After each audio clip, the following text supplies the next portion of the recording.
him. In with the ball as this one, the finger's going to go up. Very easy decision. It was straight. It was as plumb as it gets, and it's the man who can do no wrong today. Basir Ahmed gets the first wicket, and it's a big one.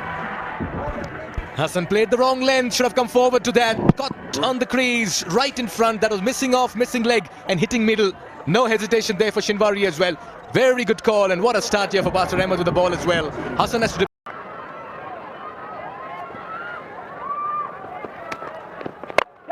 Oh, chance. This should be taken. And is. Had a long, hard look at it. You can't keep him out the game, can you? And I almost want to say, we told you so.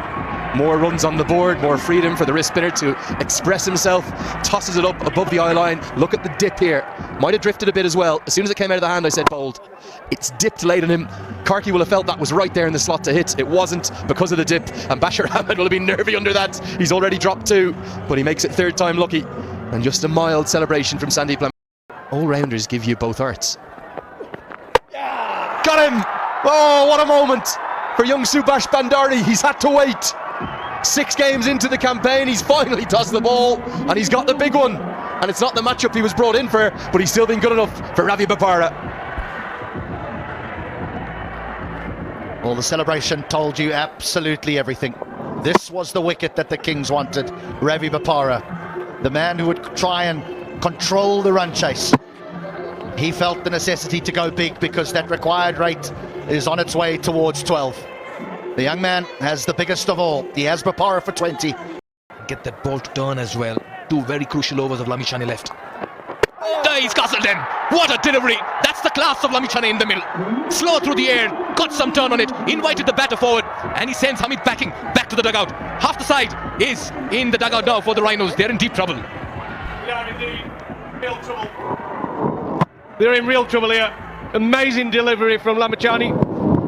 Going forward, little bit of spin, beautiful delivery. The Rhinos have had a proper off day. The Kings are on fire with bat in the field with the ball in hand. But unfortunately, Badalami. We've got one. We've got one. We're going to go back upstairs for this wicket. Well, lovely to hear the coach say, we've got one, we've got one. And Chris Saul, well, he has earned that wicket, hasn't he? I think he's bowled outstandingly well today. Kushal Malla, he's got a bit of a fragility against excess pace. Not the best shot. I can understand the stroke. He's looking to go up and over the man at short third, but just doesn't execute it well enough. And Sol has been impressive. He's running hard. He's trying to follow his captain's instruction to go short and fast. It catches in the crowd. Instead, he's got a wicket. Well, there's the reason, Lenny. Well, I've seen a few mystifying things in international and domestic cricket here in the past. It's actually a clever piece of bowling. It's the deucer or the little carom ball or the away swinger. Chris Saul was never going to drop that, and he says that's how it goes. Well, smiles on the faces, they're going to win, but every run is going to count here. Rotella's gone Ashley today. That's why we saw Akib Ilyas just come through our frame. He's subfielded the whole innings, shaking hands with Tanvir. Well, the Kings won't finish with a wicket, but they will finish with a dot. Lokesh would have loved to. He'll have one, and he'll be telling everyone in the camp about it.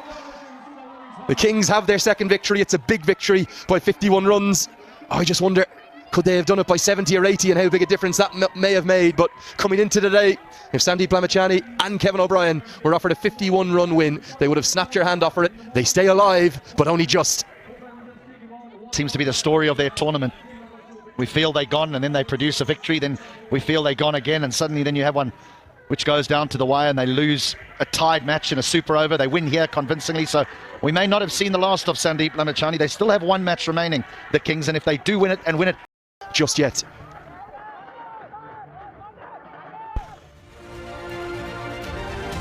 I do think that the Rhinos made an error right at the beginning by not selecting Jan Nicole off the Eton. I think he's good with the ball. I think he's dangerous with the bat. He may not have got any runs yet, but he can get them. He's got them at this ground before. No real interest, it seemed, in a run chase. Everyone really going at a runner ball until Amar Rotella, who felt he owed his side something. 42 off 29, but they were nowhere near today with the Chitwan Rhinos. They're well off the pace, weren't they, really, for the latter 30 overs of the game. The first 10, they were on top. In fact, they were all over The Kings, who won the toss and decided to have a bat first. Only 2 partnerships of real note there, Karki and Bapara, and Kushal Malla and Amar Singh Rotella. But the partnerships chasing 9 and over came far too slowly.